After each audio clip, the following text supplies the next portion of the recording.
Fra tutti gli ordini religiosi nati e cresciuti nel tempo, soprattutto quelli cristiani, l'ordine dei Templari è probabilmente l'ordine religioso che ha dato vita al maggior numero di misteri e di situazioni tuttora irrisolte, non tanto durante la nascita e la crescita dell'ordine stesso dei Templari, ma soprattutto dopo la sua scomparsa.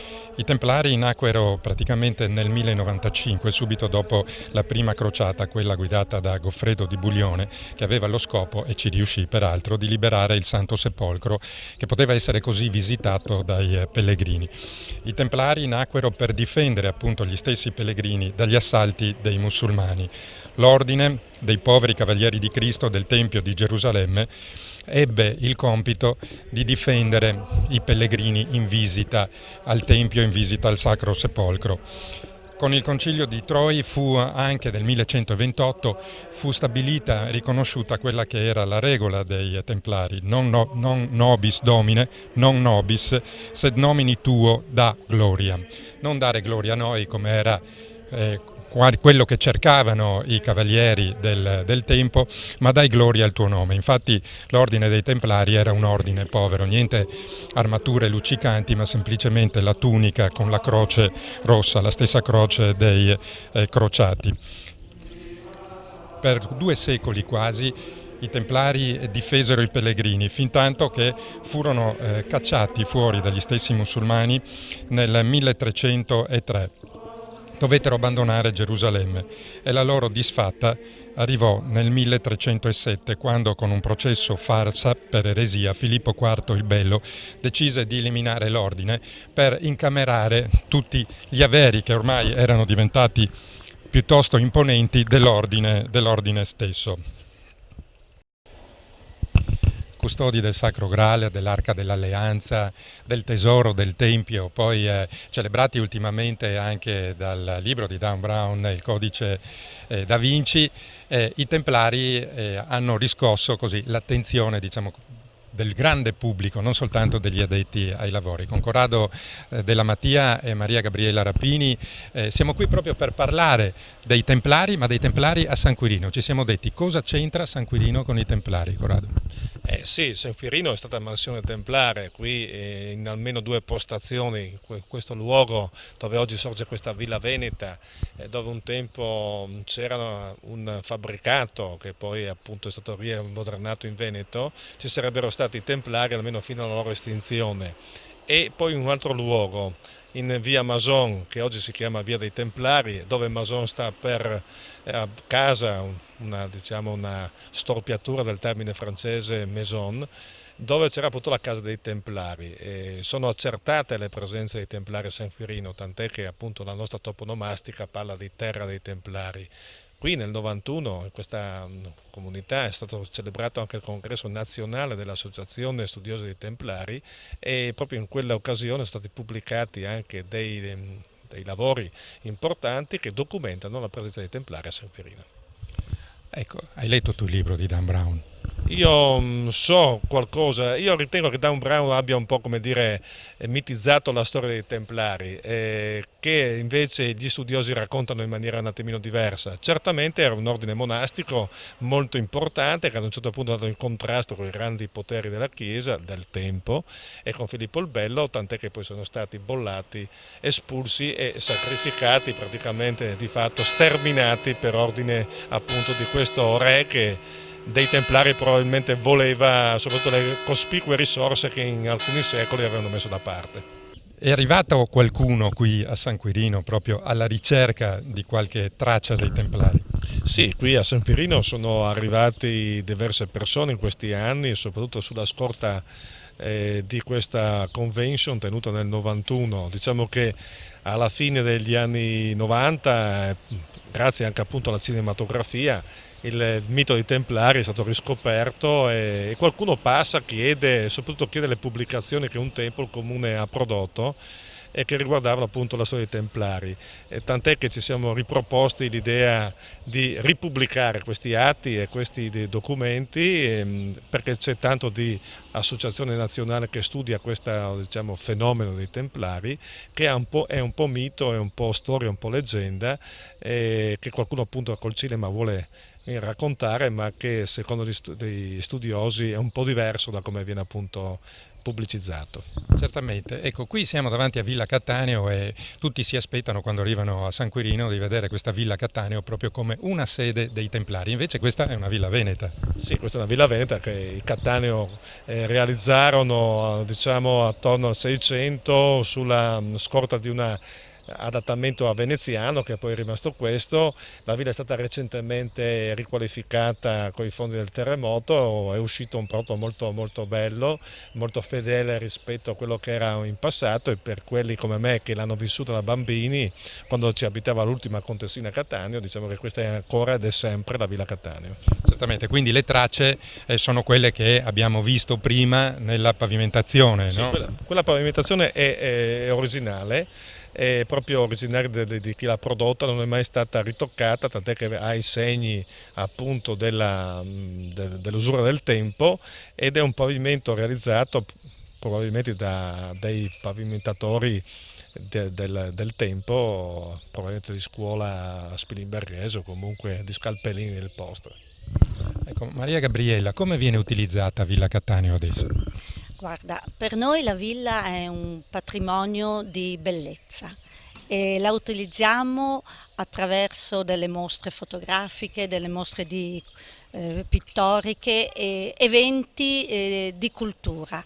Ci piace proprio l'idea di abbinare la cultura alla bellezza e far riscoprire ai nostri concittadini, a tutti coloro che verranno a trovarci, proprio questa idea di bellezza che purtroppo ultimamente si è andata un po' sfumando, e quindi attraverso la nostra villa e attraverso il Parco Attiguo vogliamo proprio dare una conoscenza dell'estetica, diciamo, oso dire estetica pura. Perfetto, allora andiamo a dare un'occhiata a questa villa, Sì. ok?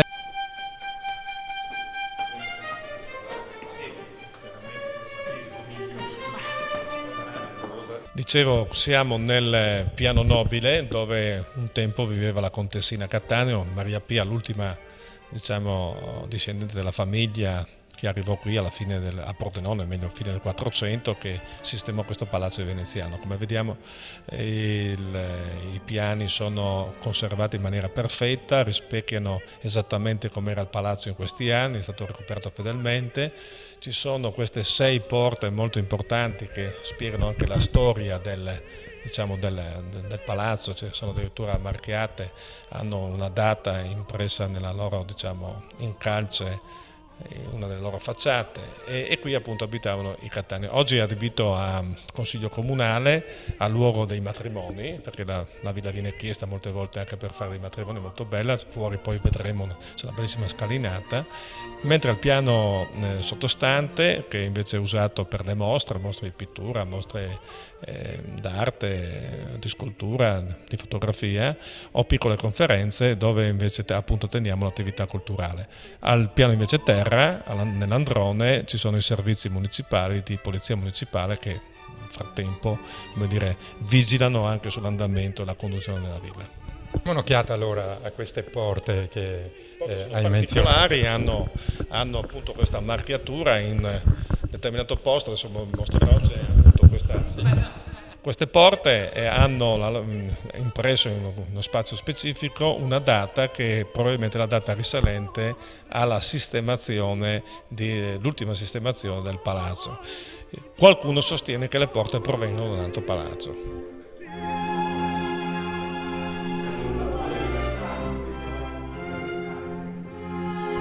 Da questa finestra abbiamo proprio una finestra sul parco, no? Possiamo dire così. Il Parco di Villa Cattaneo, che è un'opera realizzata negli ultimi 20 anni grazie alla disponibilità dei volontari di San Quirino.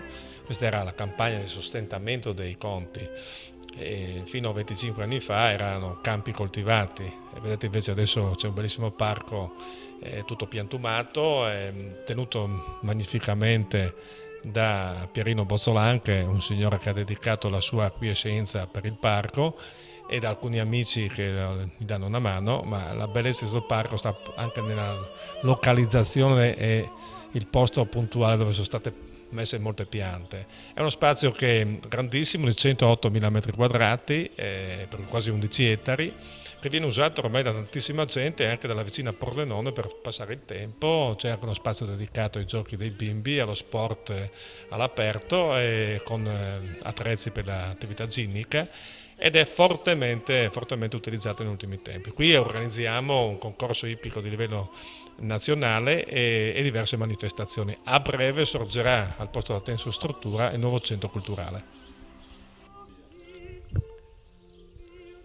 Da quest'altra parte possiamo invece vedere questo bellissimo scorcio che appunto ci mostra il tetto della chiesa, la torre appunto campanaria, il nostro bellissimo campanile che è altissimo, e un occhio sulla piazza da un angolo particolare che pochi possono notare, e lo si nota solo stando qui appunto nella parte alta, nel timpano cosiddetto della villa.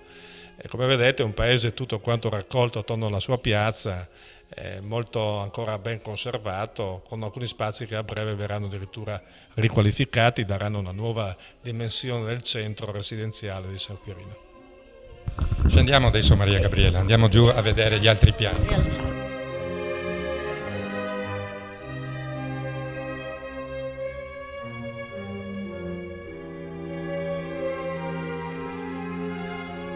Allora, qui ci troviamo nel primo piano o piano rialzato della villa. Questo piano è composto da un ampio salone e da altre 2 stanze più piccole, ma sempre di raffinata bellezza, specialmente la stanza del caminetto, che dona a questa solennità della villa un senso di calore e di famiglia. In questo piano realizziamo le nostre manifestazioni artistiche, e cioè vengono i nostri artisti sia della provincia che anche da fuori provincia, e allestiamo manifestazioni con diverse opere d'arte, manifestazioni pittoriche o di fotografia, di scultura, nonché anche eventi culturali. Se abbiamo delle conferenze vengono svolte sia qui che nelle 2 salette piccole. E le mostre che presentiamo hanno sempre un valore speciale, perché in questa cornice tutto veramente diventa più bello. Allora però il gioiello, hai detto, è la stanza col caminetto. Sì. Adesso andiamo a Andiamo vederlo. Ecco, ci troviamo adesso nelle 2 sale attigue al salone principale. Come si vede ci sono dei tavoli con sedie, perché qui facciamo anche delle conferenze, certo un numero ristretto perché le stanze sono piccole. Questa è la stanza, diciamo, più delicata della villa, in quanto c'è il caminetto che dà alla villa, che è così solenne e imponente, un senso proprio di famiglia, che è quel senso di accoglienza che noi vogliamo dare a tutti quelli che vengono a trovarci e a farci l'onore di portarci le loro opere, e possiamo così allestire delle bellissime mostre. Come una volta la contessa accoglieva i suoi Sì, ospiti. questa era la sala proprio del ritrovo, il salotto delle ciaccole probabilmente, e anche i momenti in cui la famiglia proprio si ritrovava, il calore della famiglia. Il caminetto d'altra parte vuole dare questa sensazione. Noi abbiamo bisogno di tanto calore, di tanta famiglia, sempre di più.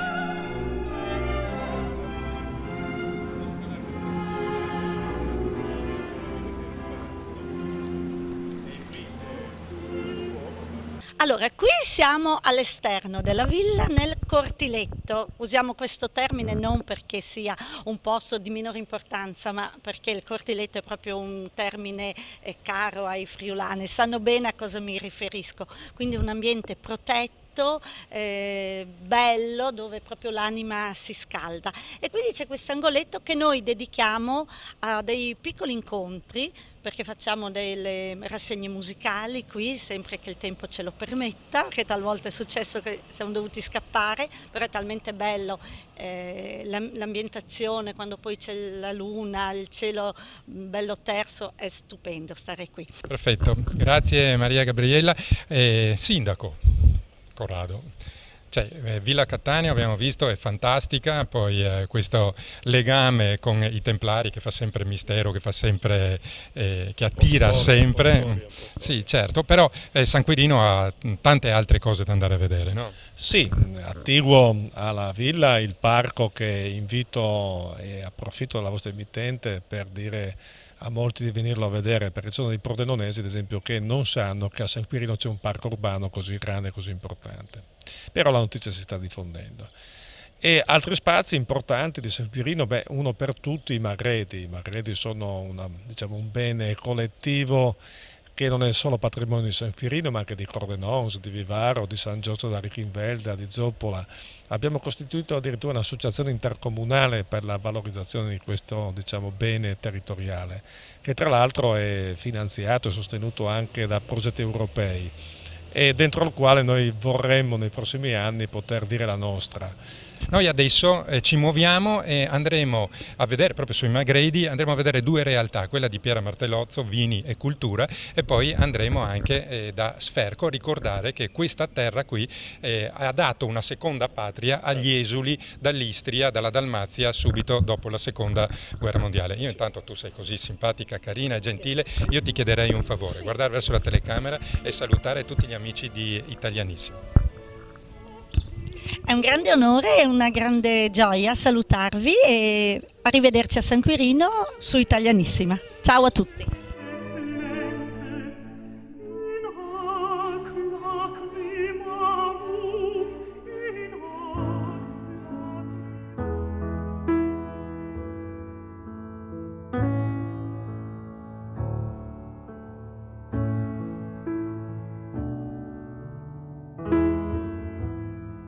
A te che sei l'unica al mondo, l'unica ragione per arrivare fino in fondo ad ogni mio respiro. Quando ti guardo dopo un giorno pieno di parole, senza che tu mi dica niente, tutto si fa chiaro. A te che mi hai trovato all'angolo, coi pugni chiusi, con le mie spalle contro il muro, pronto a difendermi, con gli occhi bassi stavo... Dove il vino ha le sue origini. Ci troviamo proprio qui ai Magredi, insieme a noi c'è Piera Martellozzo, siamo nella sua azienda vinicola. Allora, vogliamo spiegare come mai una veneta è arrivata qui in Friuli Venezia Giulia, in particolare nei Magredi a Pordenone, per amore del vino. Perché è un territorio tutto da scoprire. La prima sensazione che tu hai quando arrivi è di un terreno difficile che può dare poco, invece carico di ricchezza dato da questi sassi particolari. Ora andremo a vedere l'azienda di Piera Martellozzo, come ha saputo trasformarla e come ha saputo anche rendere questo vino appetibile a tutto il mondo.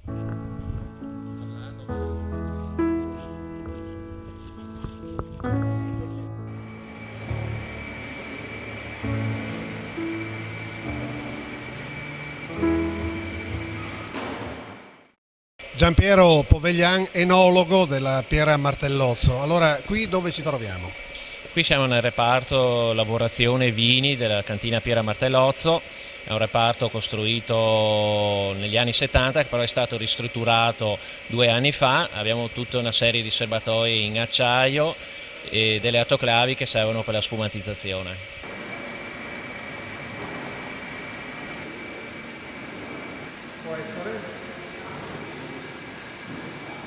Un reparto che va spiegato.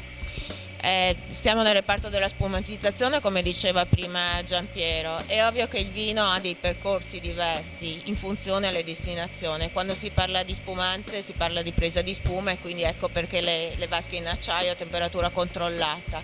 Quando parliamo invece di vini fermi il processo è un attimino diverso, lo si porta sempre in vasche d'acciaio. Quando lo si vuole parlare di aromi primari, quindi di frutto, lo si porta invece nel cuore dell'azienda, nella barricaia, quando invece si vuole parlare di aromi più importanti, più secondari, quindi abbiamo l'evoluzione del vino. Affinamento e spumantizzazione del vino. Ecco, per quanto riguarda l'affinamento e la spumantizzazione del vino, sono due tecniche particolarmente importanti per avere un buon risultato, un buon successo nel vino. Per la spumantizzazione noi seguiamo un nostro protocollo interno che ci permette di avere degli spumanti sempre freschi e fruttati, e molto dipende dal tipo di lievito che viene utilizzato, dalla temperatura e dal tempo di permanenza della presa di spuma. Per quanto riguarda l'affinamento, nei vini bianchi viene usato un affinamento alla batonnage, cioè il vino viene lasciato sui lieviti per circa 5-6 mesi in modo da ottenere quella complessità aromatica che si adatta molto ai nostri vini. Per quanto riguarda i vini rossi si usa sia l'affinamento sui lieviti in vasche d'acciaio sia l'affinamento in barrique, cioè in botti di rovere francese di 225 litri di media tossatura, che danno un'evoluzione particolare ai nostri vini rossi.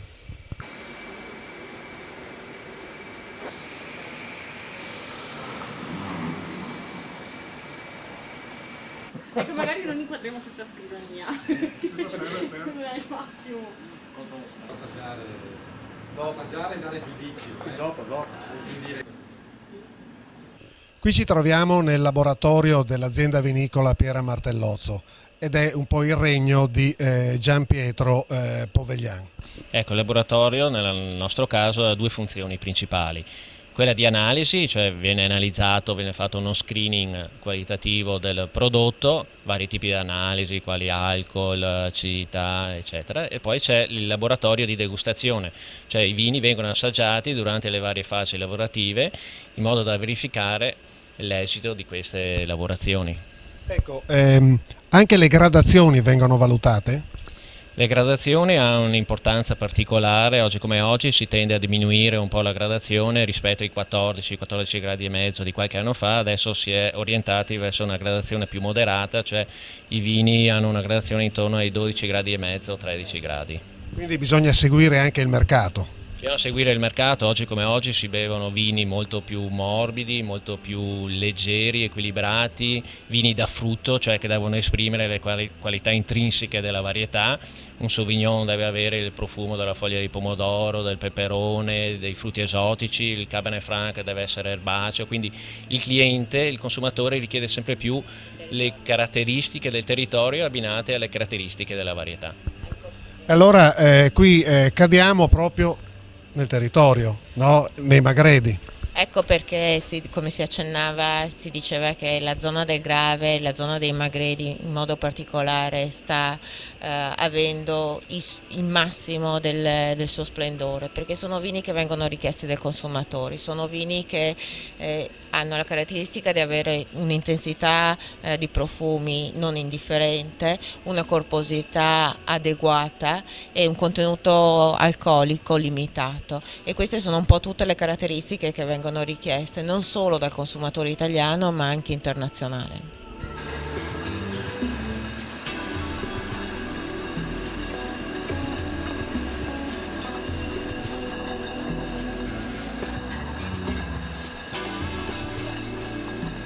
Ci troviamo nel reparto imbottigliamento dell'azienda Piera Martellozzo. Allora, quali sono le fasi successive?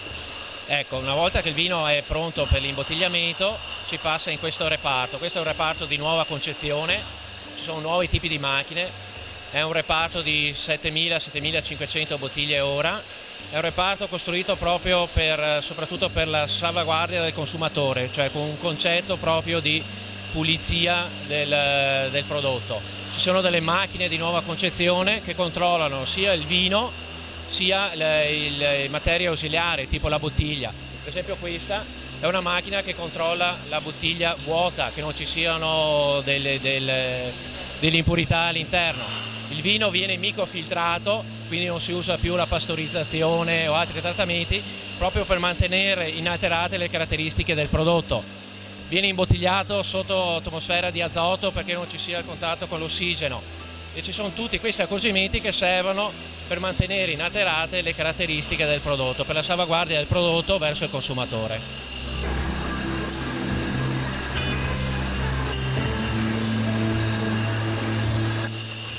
Qui il vino viene riempito e in bottiglia. Beh, non solo, le bottiglie vengono lavate e sterilizzate, poi vengono immediatamente riempite e tappate, onde evitare che ci siano contaminazioni. Il vino è stato imbottigliato, messo nella scatola, è pronto per partire in tutto il mondo. No, non è ancora pronto, viene lasciato un periodo all'interno di questo magazzino termocondizionato per lasciare riequilibrare un po' dopo lo shock dell'imbottigliamento, per poi partire per tutto il mondo.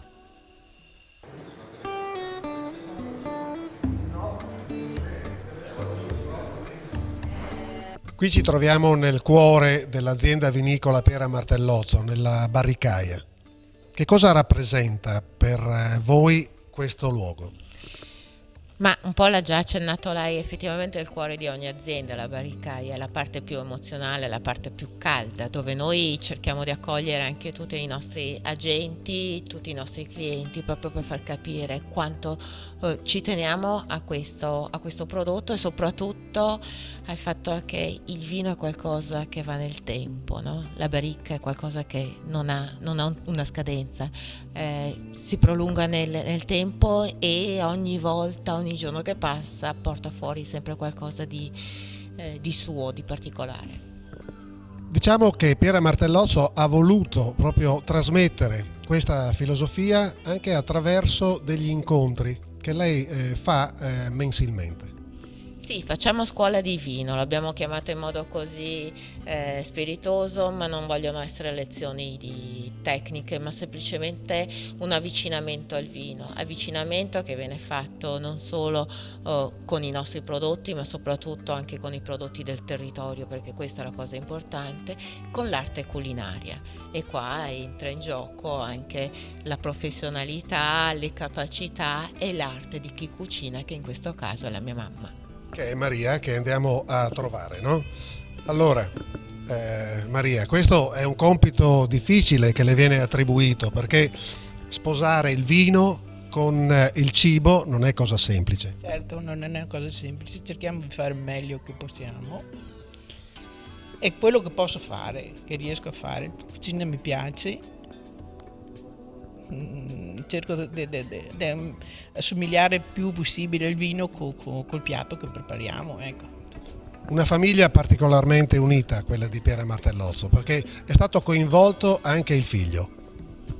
Io sono entrato nell'azienda praticamente l'anno scorso, appena nuovo di laurea, fresco, siamo con la mia collega che lavoriamo nelle relazioni pubbliche e nelle relazioni esterne, cerchiamo di mantenere una nuova immagine, di dare una nuova sinergia, di creare questo nuovo fattore vino, fashion, vino, immagine dell'azienda, trasmettere quello che è realmente la nostra passione, quello che realmente è la nostra situazione di vita aziendale. Un'azienda giovane, dinamica, proprio impostata per essere veloce anche sul mercato. Veloce, soprattutto direi la cosa più importante è cercare di comunicare. Il vino è storia, il vino va raccontato, il vino deve essere qualcosa che parte da dentro, l'abbiamo ripetuto un sacco di volte oggi. Relazioni pubbliche di Massimiliano, mio figlio, servono proprio per trasmettere questo. Il vino deve essere qualcosa di raccontato, è una storia. Benissimo, è vissuta, è vero, è il lavoro di tante persone messe assieme.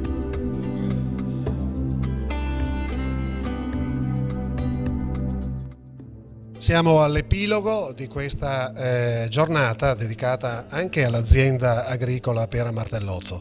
Ecco, insieme a noi c'è il figlio, c'è l'enologo, ma c'è anche Tania, che Tania rappresenta un po' la veste del marketing per la vostra azienda. Certo, è affiancata da Massimiliano nell'ufficio delle comunicazioni, sta crescendo e sta gestendo tutto quello che è le relazioni con il pubblico che noi abbiamo. Ecco, adesso la pregherei di fare, lei è veneta, di fare un brindisi e un saluto alla friulana. Allora, da buona veneta, ma di adozione friulana, mandi. Dopo la famiglia veneta che si è insediata qui nei Magredi, adesso andiamo a conoscere un'altra famiglia di origini istriane che si è collocata qui nelle nostre zone, nei Magredi, subito dopo la guerra.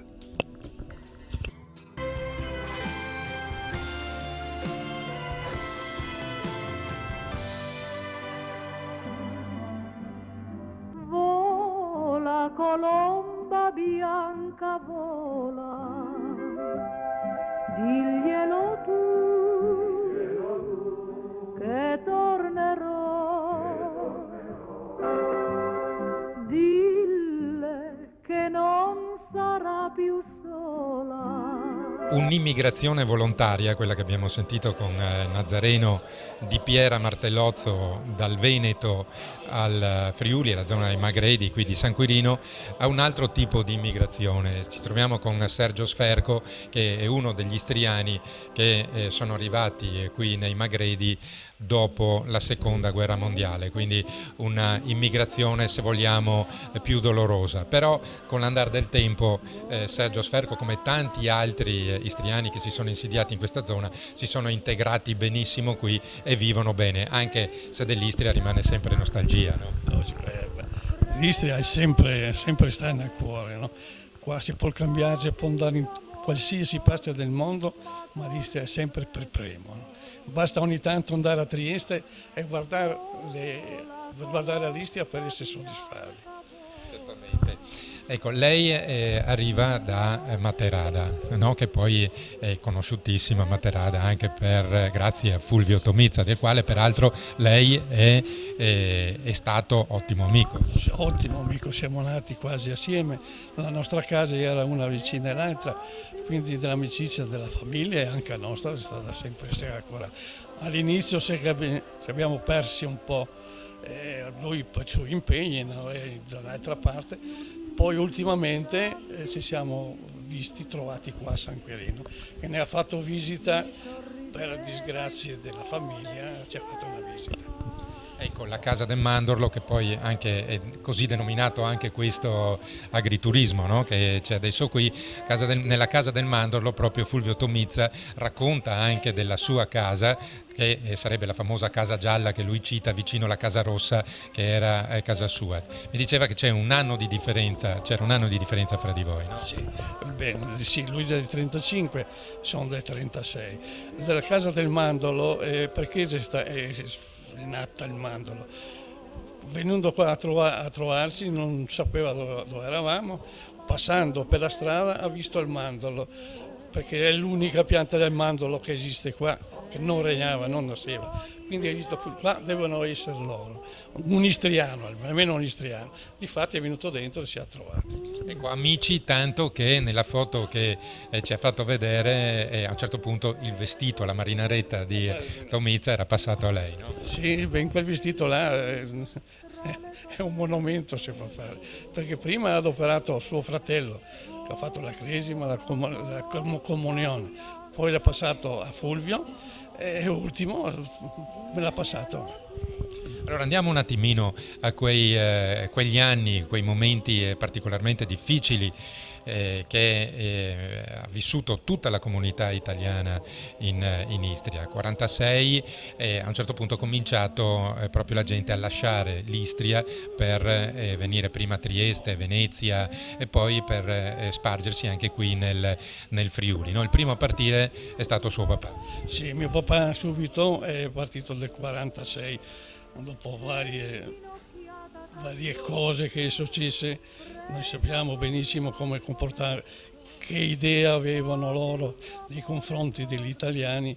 Quindi, soprattutto dei militari, no? Perché suo padre era militare. Mio papà era carabiniere, quindi dava subito nell'occhio, dovevano partire subito. Non voglio raccontare tutta la storia perché è lunga e forse anche noiosa un po'. Ma varrebbe magari tante volte anche la pena di ricordarla, perché per tanti anni è stata nascosta anche questa storia qui, le foibe, no? Solo ultimamente stiamo rifacendo luce, perché anche parecchia gente, magari nessuno della sua famiglia è rimasto coinvolto in questo, però lo stress appunto di queste vicende, di queste notizie che arrivava dappertutto. Così è logico, no? Ma lo stress del papà, noi in famiglia si parla sempre, tutti i giorni si ricorda sempre l'Istria. E lo stress che abbiamo passato è stato i miei due fratelli, uno aveva 33, l'altro 34 anni, morti tutti e due di infarto, differenza di un anno. Probabilmente si pensa che deriva dal brutto periodo, della paura che si è passata in Istria. Ecco, perché erano giorni veramente terribili. Terribili, perché abbiamo provato con le famose battaglie, con le famose gente che andava in giro, che picchiava, che portava via nelle foibe, quindi erano tensioni massa forti, da superare era difficile. Ecco, quindi il primo a lasciare quella zona lì, proprio perché è militare, quindi più in pericolo di tutti, suo padre, che è andato a Trieste nel 46, no? Dove è andato a far parte della polizia civile. No? Sì, mio papà era carabiniere. Quando è scappato via dall'Istria è andato a Trieste. Trieste me lo ricordo sempre che mi diceva, andava sempre dove doveva andare, stava sempre in chiesa, dalla mattina fino alla sera sempre in chiesa, perché non aveva posto dove andare. Poi hanno formato la polizia civile, ha fatto domande ed è entrato là, ha cominciato a lavorare, quindi aveva già dove dormire, mangiare. Noi siamo rimasti in Istria sempre con la speranza che ritorni l'Italia. Invece poi, quando è stata definitiva l'assegnazione dell'Istria, della zona B alla Jugoslavia, avete deciso di partire anche voi insieme a tanti altri. Sì, quando ci abbiamo visto che siamo stati chiusi, perché hanno chiuso i confini, abbiamo deciso di venire via tutti dell'Istria. Un dolore immenso lasciare quella casa gialla. Penso non si può descrivere. E ancora adesso mi commuovo solo a pensare a quelle cose.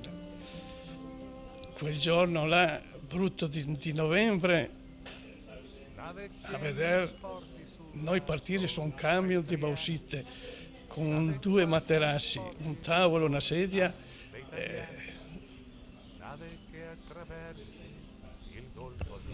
E comunque poi siete arrivati a Trieste e vi siete fermati per un certo periodo a Trieste, no?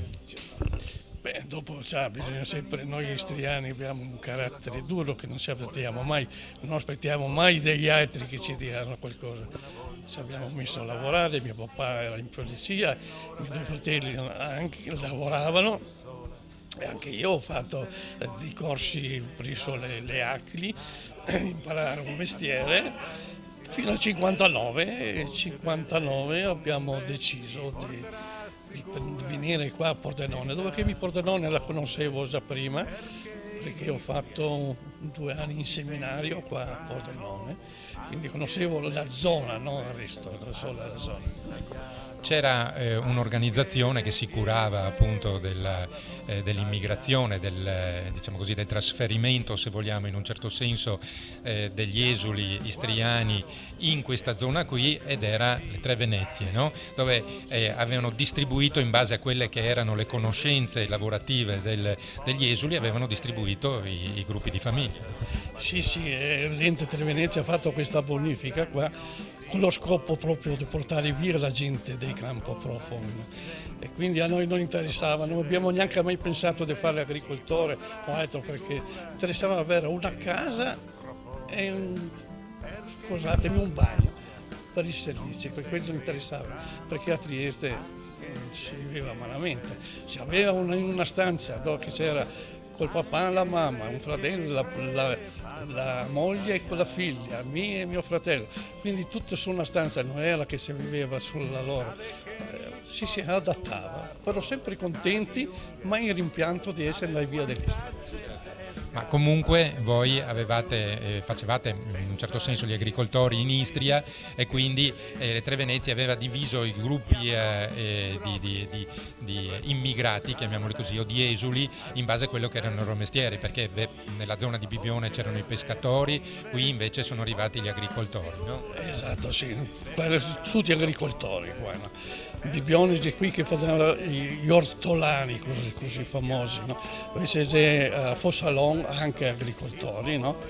E invece sotto vicino Indovino, adesso non mi viene a mente come si chiama, dei pescatori, il villaggio del pescatore, il villaggio del pescatore è proprio solo per i pescatori. Ecco, e poi voi siete arrivati qui e qui venivano praticamente sorteggiati gli appezzamenti, no? Esatto, veniva diviso il nucleo familiare, hanno fatto dei poderi di varie entità, di vari ettari, da 6 a 7 a 10 a 12 ettari, e dietro un nucleo familiare così i componenti del nucleo così stabilivano assegnavano il potere. E quando voi siete arrivati qui, d'accordo, vi hanno segnato la terra, vi hanno segnato 4 mura, diciamo così, però c'era tanto da lavorare.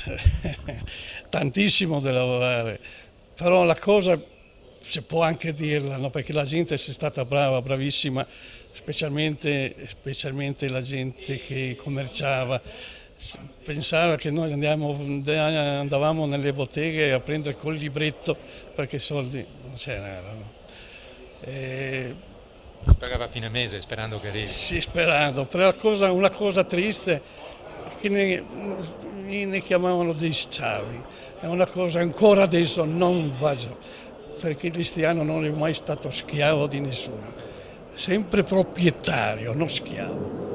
Certamente, e infatti proprio con le capacità e la tenacia della gente istriana, queste zone qui che era una grande praderia qui, non c'era altro, no? E sono state trasformate, come mi piace sempre ricordare un cartello vicino alle Forcate, anche da praderia a terra dei sapori, e così avete fatto anche voi, no? Sì, abbiamo fatto così, trasformata questa terra, ma il merito era del Celina Meduna che ci ha portato l'acqua, perché qua viene di tutto su questa terra, però senza l'acqua non viene niente. E ci sono tante altre famiglie qui, no? Che insieme a voi, magari di Materada no, mi pare che ce ne sia solo un altro, no? Ma da altre zone dell'Istria c'è parecchia gente. Sì, parecchia gente da Castelvenere, da Salvore, ma si può citare qua un certo Gelisi che da Salvore ha una cantina di vini grandiosa, ormai commercia con tutto, con l'America, dappertutto. Poi abbiamo Crevatin che dei Cassetti, anche lui ha fatto delle cose, una bella cantina, un bel ristorante. Più o meno, dopo le Forcate, un certo Besic che viene da Umago, anche lui ha fatto una bella cantina, ecco, più o meno ci siamo arrangiati. Noi abbiamo fatto questo ristorante perché la mia passione era sempre quella, di avere un ristorante, di bere una birra della spina. Certamente, anche perché poi lei ha avuto l'esperienza come capocuoco qui in zona, all'ospedale. Sì, ho lavorato in cucina all'ospedale, ho fatto diversi anni là e là ho visto come che funziona, cosa si può fare, però mi piaceva molto questo lavoro. Ecco, là in linea di massima la prima generazione degli esuli era quella proprio degli agricoltori, la seconda generazione, al quale lei fa parte, però cercava anche un lavoro fuori, perché non era semplice insomma fare l'agricoltore. Esatto, proprio così, la prima generazione è quella che ha lavorato, ha fatto fatica, la seconda come la mia è un aiuto ai papà o ai nonni, però a un dato momento se doveva abbandonarli, lasciare la terra loro e andare fuori nell'industria, in quegli anni è stato lo sviluppo della Zanussi, quindi non era difficoltà a ambientarsi nell'industria. No? E adesso, morti ricchi, noi siamo diventati anziani e i nostri giovani non hanno potuto più usufruire di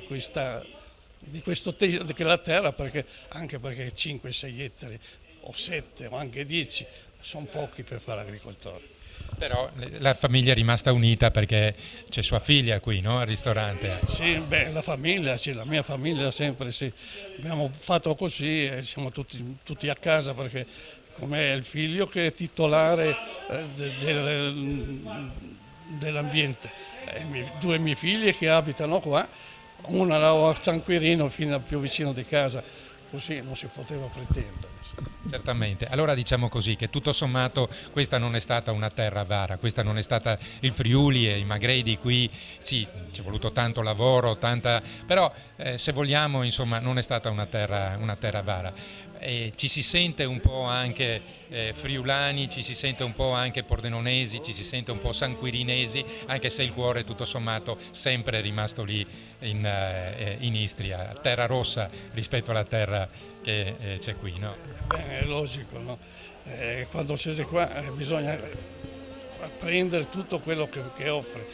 Mi sono incimentato, mi sono fatto subito amico, sono entrato a parte della banda, che avevamo sempre contatto col paese, poi col canto, col coro, quindi si aveva sempre un contatto diretto con la gente e questo è quello che aiuta ad andare avanti. Insomma. E poi abbiamo trovato anche persone qui che hanno aperto proprio alla cultura, perché mi diceva prima che Alvaro Cardin è entrato subito a far parte di questa famiglia. Sì, Alvaro Cardin è stato un nostro amico, che è un amico da anni, e si sentiva quasi in obbligo di formare qualcosa per Fulvio Tomizza, no? Perché a Pordenone era quasi sconosciuto. Quindi le cose, Sergio, dobbiamo fare qualcosa per il Tomizza, perché Pordenone deve ricordarlo. E abbiamo formato questa associazione chiamata Il Mandorlo, perché questa è la casa del Mandorlo dove Fulvio ha dormito e dove ha fatto anche un libro, ha fatto un racconto su questa casa di Fulvio Tomizza. Benissimo, allora lasciamo qui sempre come ho detto, con questo filo che lega alle origini, alle radici, un istriano come Sergio Sferco, che è stato in grado di farsi valere e di far valere quella che è la sua professionalità anche lontano da quella che è la sua terra d'origine. Grazie Sergio. Non c'è di che, un saluto caro a tutti quanti a voi.